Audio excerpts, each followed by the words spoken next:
देखिए, unit dimension का question bank देख रहे हैं अपन। और लास्ट क्लास में जहाँ तक हमने पढ़ा उससे हम आगे लेते हैं।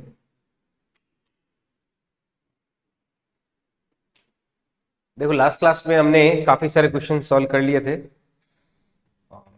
उससे आगे लेते हैं। कुछ क्वेश्चंस मैंने आपको अपने आप से करने के लिए भी दिए थे, उनको आपको सॉल्व करना है। लगभग 47-50 के करीब क्वेश्चंस हमने सॉल्व किए थे।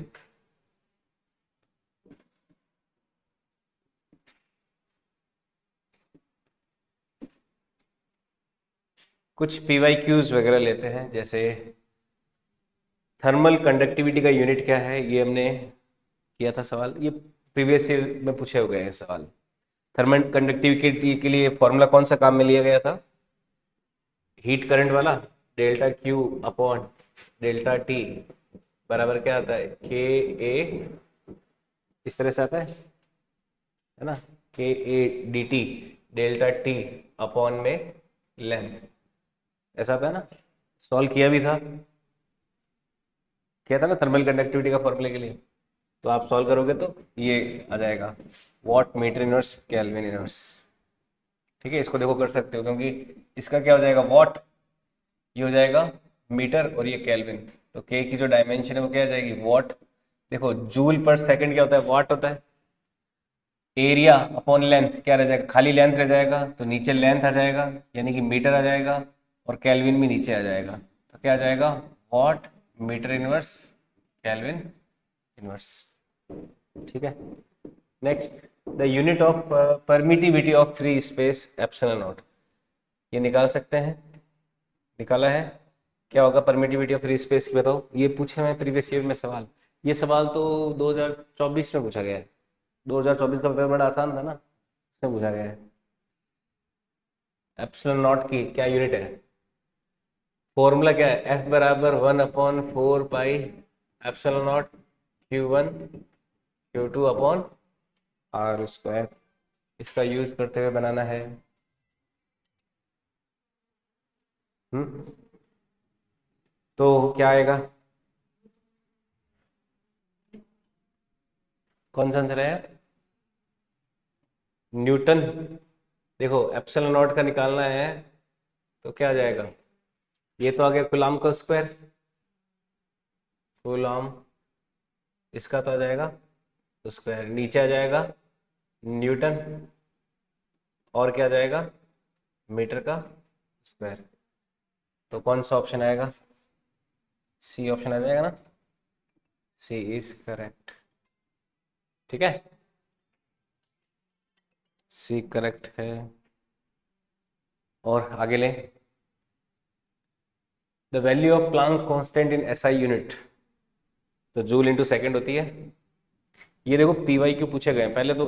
अभी कई साल तो नीट इतना आसान होता था कि यूनिट एंड डायमेंशन का बड़ा आसान सवाल आता था, लेकिन अब कॉम्प्लेक्स सवाल आ सकते हैं। तो वो जो मैंने कराए अभी कल वाले में कि फंडामेंटल यूनिट इनको मान ले या फिर इनको यूनिट मान ले तो नई वैल्यू क्या होगी, वो थोड़ी कॉम्प्लेक्स सवाल है यूनिट डायमेंशन के।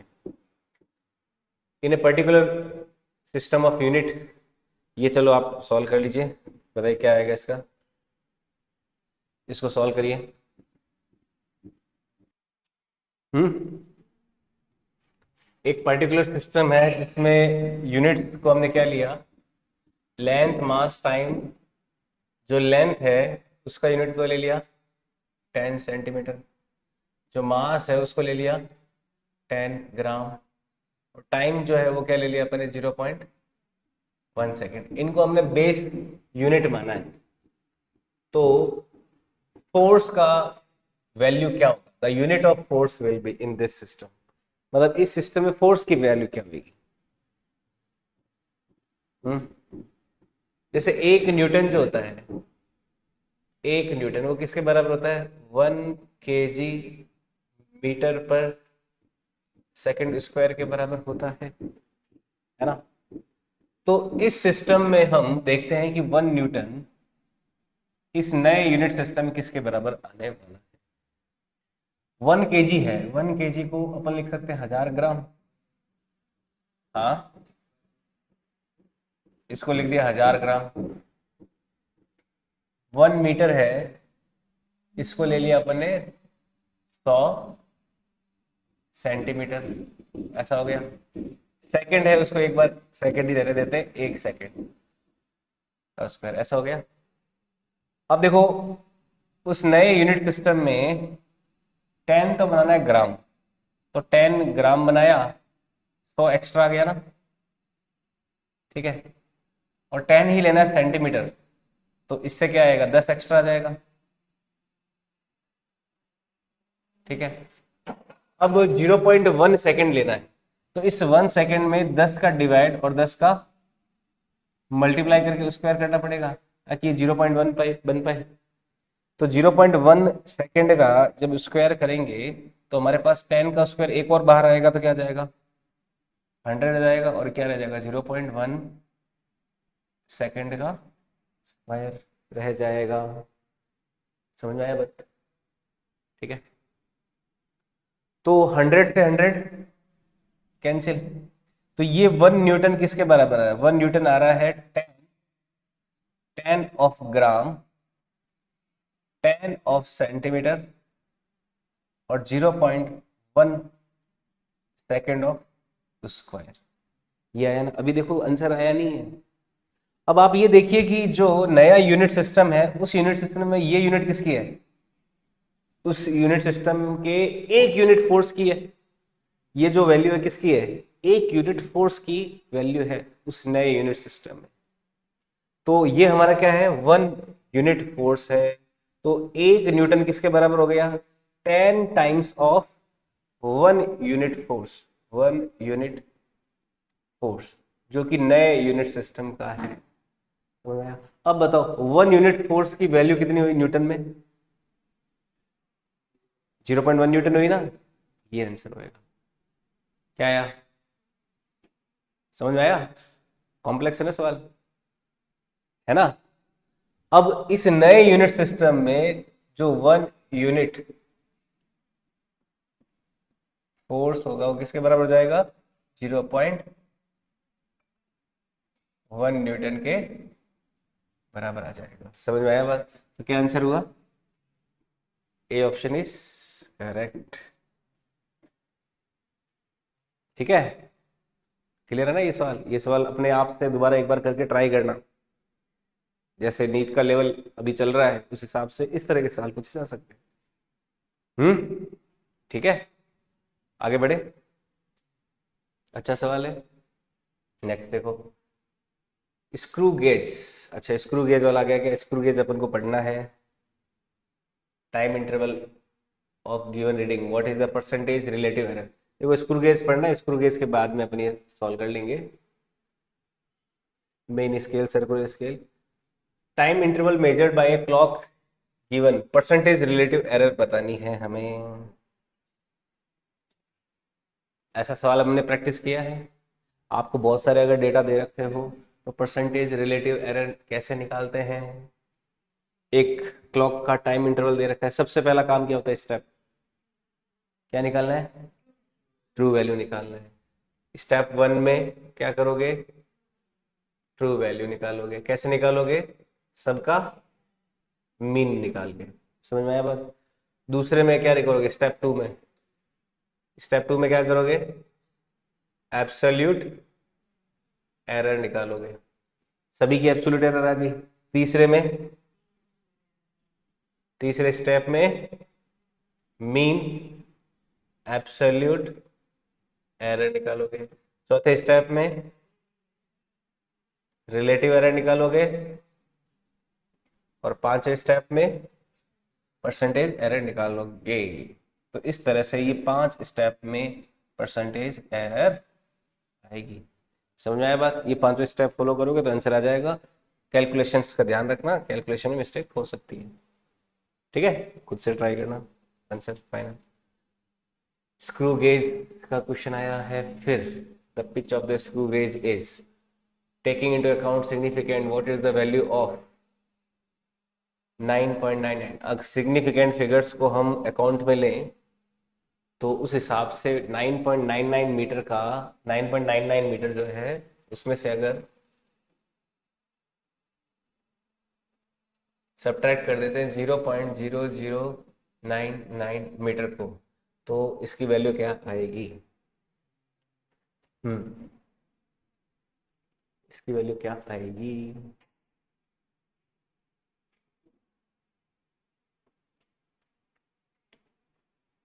देखो सिग्निफिकेंट फिगर में सब्ट्रैक्शन जो होता है, आंसर ए है। देखो कैसे आंसर ए आएगा इसका, 9.99 में से क्या घटाना है? 0.0099, ये घटाना है। कैसे 9.98? इसके ऊपर क्या जीरो जीरो ले सकते हैं क्या? हम्म इसके ऊपर क्या जीरो जीरो ले सकते हैं क्या? हमें सब्ट्रैक्ट करना है, ठीक है। चलो देखो, जो जनरल पैटर्न होता है सॉल्व करने का, सवाल क्या होता है, यहाँ पे जीरो जीरो ले लिया जाता है ना। तो अपन भी जीरो जीरो ले लेते हैं। तो 10 में से 9 गया, एक इधर क्या बचा? 9 में से 9 गया, जीरो, इधर कितना बचा? 8, 9.9, ये आया। अब देखो फाइनल जो रिजल्ट होता है, उस रिजल्ट में जो सिग्निफिकेंट डिजिट होती है वो डेसिमल के बाद, इसके बाद, इसमें डेसिमल के बाद 2 है, इसमें डेसिमल के बाद, इसमें भी 2 ही है वैसे, पर 4 दिखाई हुई, पर हमको रखना क्या? डेसिमल के बाद 2 ही रखनी है, यानी कि राउंडिंग ऑफ यहाँ पे कर देंगे, तो ये क्या आंसर आ जाएगा? 98 आंसर आ जाएगा, ठीक है। देखो ऑप्शन में ये भी दिया हुआ है और ये भी दिया हुआ है, पर ये नहीं है, ये है। समझ में आया बात? बहुत ही माइनर सा यहाँ पे चीज ध्यान में रखनी है। नेक्स्ट सवाल, नेक्स्ट सवाल है, the physical quantities which are expressed in terms of more than one fundamental quantity, क्या कहते हैं इसको? डिराइव्ड कहते हैं ना। एकदम आसान सा सवाल, पी वाई क्यू में पूछा गया है। अच्छा ये 1 ईयर भी कराना है अपन को, कर लेंगे। Student measure the diameter of small steel ball using A screw gauge of least count. अच्छा लीस्ट काउंट स्क्रू गेज का आ गया, ये एक्सपेरिमेंट वाले ये कर लेते हैं। In an experiment 4 quantities A B C and D are measured, उनमें परसेंटेज एरर निकालनी। ये फटाफट कर लीजिए क्योंकि ये सवाल बहुत जल्दी आता है, इसका आंसर बताओ क्या आएगा। हमें परसेंटेज एरर पता लगानी है पी में, और पी का एक्सप्रेशन दे रखा है a cube b square upon c d, a cube b square upon c D.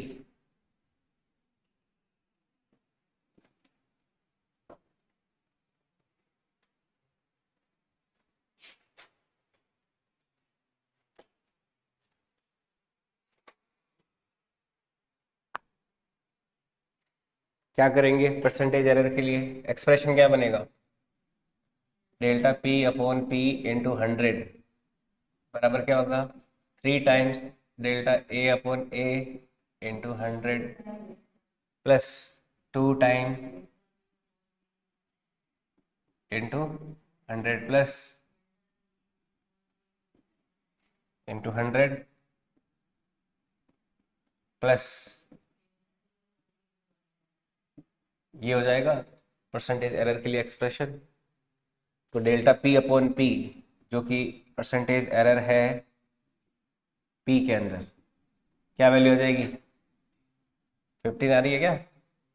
14 आ रही है। 3 इंटू ए में कितनी एरर है? 1% का, बी में कितना है? 2% का, सी में 3% का, और डी में 4% का। तो क्या आ जाएगा? 3 प्लस 4 प्लस 3 प्लस 4, तो कितना आ जाएगा? 14%। ठीक है, ऑप्शन ए करेक्ट हो जाएगा इस केस में। ठीक है, ये परसेंटेज एरर निकालने वाला सवाल, ये इसके ऐसे सवाल आने के चांसेस ज़्यादा रहते हैं डायमेंशन में। Next, the error in the measurement of radius of sphere is 2%, the error in the determination of volume. चलो ये थोड़ा अलग तरह का फॉर्मूला दे नहीं रखा, आपको फिर भी निकालना है। अगर वॉल्यूम और स्फीयर के रेडियस में रिलेशन देखें तो क्या होता है? देखो v बराबर कितना होता है? 4/3 पाई r क्यूब होता है ना, है ना। अब देखो यहाँ पर आपको रेडियस में परसेंटेज एरर 2 दे रखा है और वॉल्यूम में पूछा गया है? चेक कर लेते हैं। देखो यहां पर वॉल्यूम जो है वो रेडियस की कौन सी पावर के प्रोपोर्शनल है? आर क्यूब के ना। तो सीधा अपन जानते हैं delta V upon V into 100 बराबर क्या हो जाएगा? 3 टाइम्स ऑफ, ये हो जाएगा ना, क्योंकि वॉल्यूम रेडियस की कौन सी पावर पे डिपेंड कर रहा है? तीसरी पावर पे डिपेंड कर रहा है। तो कितना आ जाएगा आंसर? 3 × 2 यानी कि 6% आ जाएगा। तो कभी कभी हम कोई फॉर्मूला क्वेश्चन में ना भी दे रखो तो आपको फॉर्मूला ध्यान में रखते हुए आंसर निकालना है। ठीक है, नेक्स्ट सवाल, डेंसिटी ऑफ क्यूब निकाल लोगे? ट्राई करोगे? प्रैक्टिस करोगे? ट्राई करो। Density of cube is measured by measuring its mass and length of its side. जो डेंसिटी है वो क्या होता है? मास अपॉन वॉल्यूम, और मास अपॉन वॉल्यूम क्या हो गया? लेंथ का क्यूब हो गया। The maximum error in measurement of density, तो delta rho upon rho into 100 क्या हो जाएगा? Delta m into 100 plus plus, ठीक है, सॉल्व कर लोगे क्या आंसर आएगा? 4 + 9 13% आ जाएगा। 4 + 9 13%। ठीक है, percentage errors in measurement of mass and speed इतना कर सकते हो। काइनेटिक एनर्जी में एरर इन वर्नियर कैलिपर्स, अब देखो वर्नियर कैलिपर्स और इनके सवाल रहे हैं। Mass volume the maximum error in the density will be the certain body. अब देखो ये सवाल थोड़ा सा अलग है, इस सवाल को देखना, इसमें परसेंटेज एरर वगैरह कुछ नहीं दे रखा। एक बॉडी है जिसका मास है 22.42 ग्राम और and has a measured volume of 4.7 CC. The possible error in measurement of mass and volume are 0.01 gram and 0.1 cc. The maximum error in density will be, क्या करेंगे? देखो मास और वॉल्यूम की ट्रू वैल्यू दे रखी है और उनमें डेल्टा एम और डेल्टा वी भी दे रखा है। डेंसिटी तो क्या होती है? तो आपको delta rho upon rho into 100 तो निकालना है। तो इसके लिए क्या चाहिए? Delta M upon M into 100 चाहिए, plus delta V upon V into 100 चाहिए। अभी हमें डेल्टा एम और एम की वैल्यू, हमें परसेंटेज एरर नहीं दे रखी मास में ना वॉल्यूम में, हमें डेल्टा एम दे रखा है कितना? 0.01 ग्राम, और ये कितना दे रखा है? 22.42 into 100 plus delta V upon V ये दे दिया 0.1 सीसी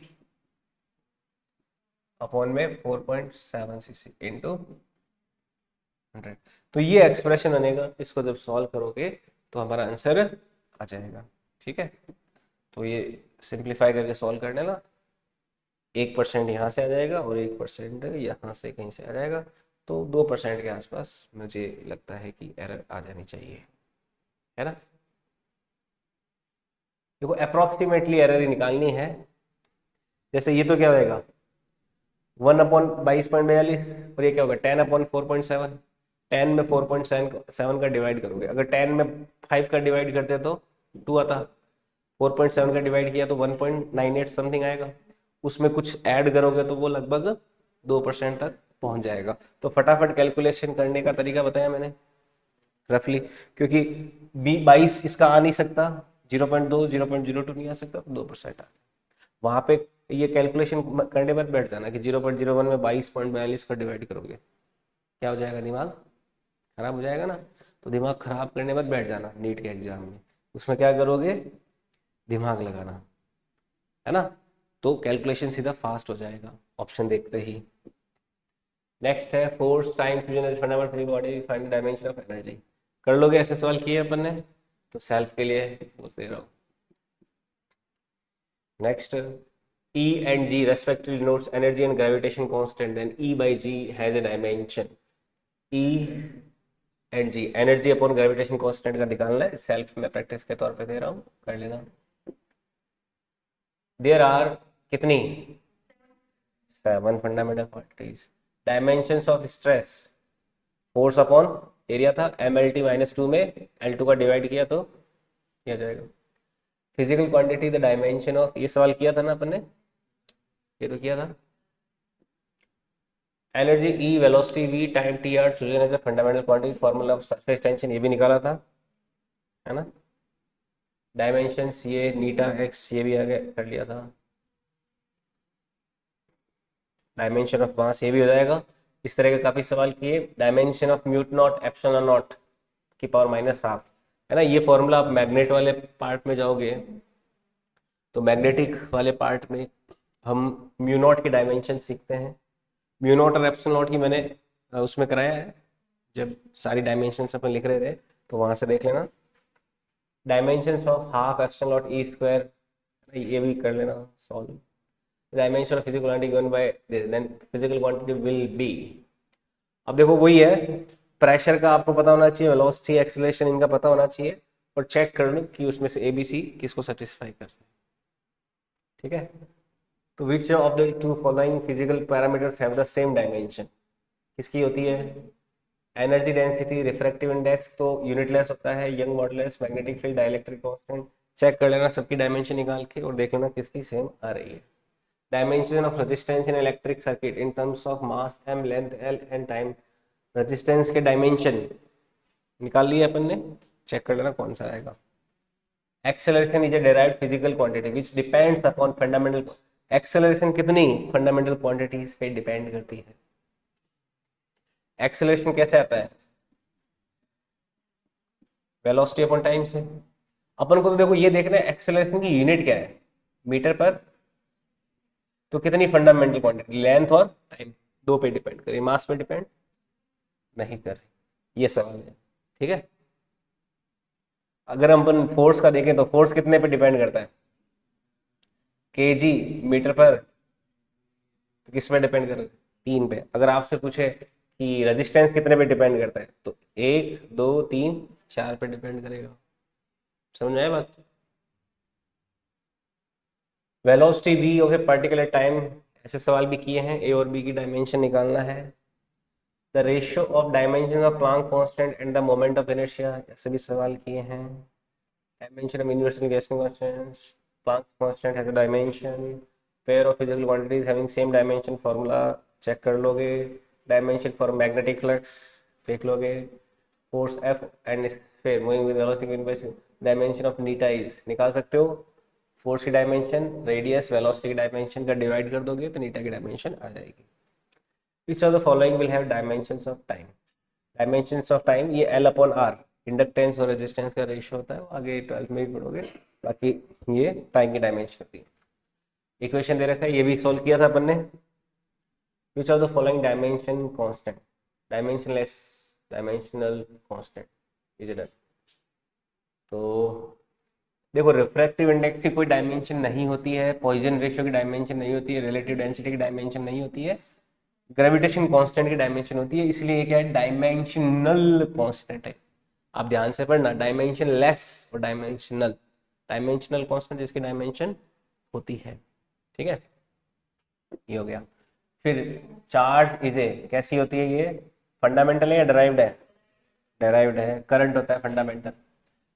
टर्पाइन ऑयल की फॉलोइंग है लेंथ, रेडियस, और ये from the tube the dimensions of नीटा आर निकाल लोगे, है ना। सब चीजें दे रखी है, आ जाएगा, हो जाएगा ना।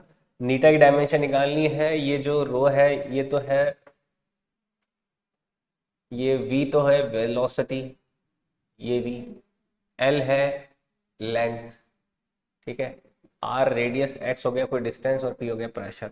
उससे सारी डायमेंशन रखे, नीटा की डायमेंशन निकाल लेना। ठीक है, p not where constant alpha, तो चेक कर लोगे अल्फा की डायमेंशन क्या होगी, टाइम के -2 आएगी ना। वहाँ पे एक्सपोनेंट के पावर में जो भी क्वांटिटी होती है वो खुद क्या होती है, डायमेंशन लेस। तो इस पूरे को डायमेंशन लेस बनाने के लिए अल्फा क्या होगा, t-2 होना चाहिए। p नॉन जीरो इंटीजर्स ऐसे सवाल किए हैं अपन ने।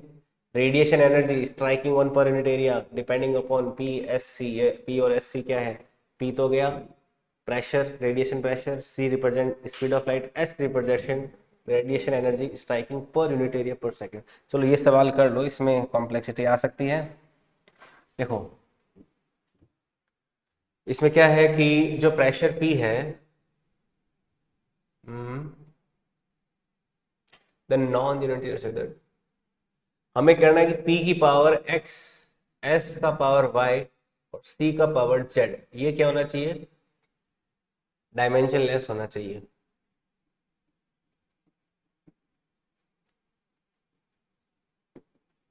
डायमेंशनलेस होना चाहिए। तो x y z की वैल्यू क्या होगी, ये देखो सवाल है। तो क्या होगा, P प्रेशर का कितना हो गया, ml -1t-2, इसका पावर x, s देखो यहाँ पे क्या है, radiation energy striking per unit area पर सेकेंड। देखो रेडिएशन एनर्जी, एनर्जी का तो होता है ml/2t-2 पर unit area per unit time. समझ में आया बात। फिर सी क्या है, speed of light, speed of light की तो क्या होगी LT-1 की पावर जेड। ये क्या होना चाहिए, m का पावर 0, l का पावर 0, t का पावर 0, डायमेंशनलेस आना चाहिए। तो इसको सॉल्व कर लेंगे, क्या आ जाएगा, m का पावर कितना बन रहा है x plus Y plus Z, l का पावर कितना बन रहा है, ये तो खत्म हो गया, माइनस में x प्लस में z, और t का पावर बन रहा है माइनस में 2x, ये ऊपर जाएगा, टू माइनस का 2x माइनस का 3y माइनस का z, m का x plus Y plus Z नहीं है ना, ये लो, ठीक है। अब इसको कंपेयर करना है m का पावर 0 से, l का पावर 0 से, t का पावर 0 से। तो दोनों साइड से कंपेयर करोगे तो x प्लस वाई 0 होना चाहिए, माइनस x प्लस जेड बराबर 0 होना चाहिए। यहाँ से x बराबर तो z है और x बराबर z है, और ये किसके बराबर हो जाएगा, माइनस y के बराबर हो जाएगा। इन दोनों से तो ये इक्वेशन आई, इसको सिंप्लीफाई करें तो -2x -3y माइनस में z बराबर 0। अब देखो माइनस में 2x है, माइनस में 2x है, इस y की जगह माइनस में x रख दें तो प्लस का 3x बन जाएगा, और z की जगह माइनस वाई रख देंगे। देखो यहाँ पे एक गड़बड़ हो रहा है, इससे इसमें अपन क्या करेंगे, अगर माइनस में इसको z लेना है तो मतलब इसमें थोड़ा फॉर्मूले में अरेंज करके देखें, x को अगर 1 लें, y को z को 1 लें और y को -1 लें, तो देखो ये क्या सॉल्यूशन सेट हो रहा है क्या, देखो इस इन दोनों इक्वेशन में तो सेट हो रहा है। यहाँ पे जैसे x और y बराबर होना, x और z बराबर होना चाहिए और y अपोजिट होना चाहिए, x और z बराबर होना चाहिए और y अपोजिट होना चाहिए, नहीं है, x और z बराबर होना चाहिए और y अपोजिट होना चाहिए, वो सी ऑप्शन भी सही है। इसलिए क्योंकि देखो फोर्थ इक्वेशन सॉल्व करोगे ना तो वो हमें एक होमोजेनियस इक्वेशन मिल जाएगी, उसके कोई सॉल्यूशंस नहीं आते, फिर 0 0 0 डिफॉल्ट सॉल्यूशंस होते हैं, है ना, हम उस तरफ जाना नहीं चाहते। तो यहाँ पर यही एक वैल्यू जो है यहाँ पे सेटिस्फाई करेगी, तो ये हमारे सॉल्यूशन, ठीक है। Next, dimension formula of permeability of free space mu naught. तो यहाँ पर ये अब देखो सारे सवाल जो हैं ये कौन से हैं, ये नॉर्मल से सवाल हैं, तो यहाँ तक अपन ने ये पूरे कर लिया, ठीक है। अब आपका जो रहता है वो स्क्रू गेज और वर्नियर कैलिपर से उसके 4-5 सवाल थे, है ना, वो 4-5 सवाल प्लस टॉपिक वो अपन नेक्स्ट क्लास में पढ़ लेंगे, है ना, उसको अपन पूरा कर लेंगे। आई बात समझ में।